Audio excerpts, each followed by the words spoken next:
Hello guys, another day, another vlog. So karon guys, ani ako sa dagat. Tanawa guys. Naglimpyo ko og isda kay namalit man gikan dira sa og isda. So akong gilimpyuhan daan. So ani katinaw ang dagat guys. Linaw kaayo, relaxing kaayo. So tanawan ninyo guys. Napadyoy pambot dira guys, nagdagandagan guys. Good kayo. So, malipad ka dili guys. Nagkumpul na mag-isda guys. Ani ang isda. Presko kayong isda. So, naglakaw-lakaw na po guys.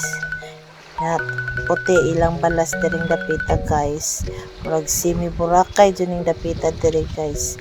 Ang ani nga ko na kung ganahan guys na wala pa kayo na-develop pa pero wow ang kanindot sa balas kaputi. Tanawan ninyo guys, puti kay ng balas anak guys, hapsay kayo.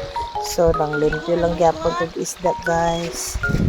Una basta trivia lang guys, basta magkuan gani mog isda guys, hinlo idaan ninyo ug sa dagat kay para di lang sa nga pag-abot presko gihapon ay na ninyo banlawi og kanang kuan ng tabang at tubig dagat lang jud nga kanang sure pod nga limpyo.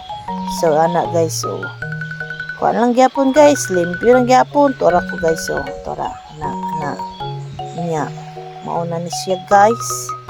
Tan-awan ninyo nindot kayo diri guys, ta makasuroy mo pod mo diri guys, barato ra kayo diri guys sa mong dagat, walay entrance.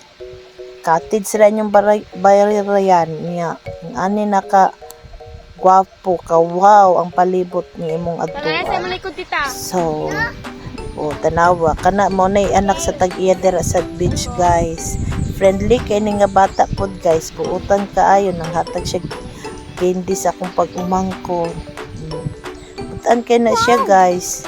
Wala mong ko'y bata dito siya ra mo nang friendly kayo na siya pag may makitang laing tao. So, tanawa guys. Nindot jud kayo, anhin na mo diri guys, maligo mo. Pwede ra pod mo mamalit og isda sila kay na jud mga isda presko dira sila kada adlaw. Depende lang sa panahon sa dagat guys, kay kung wala pod. Bye bye. Guys, bye bye.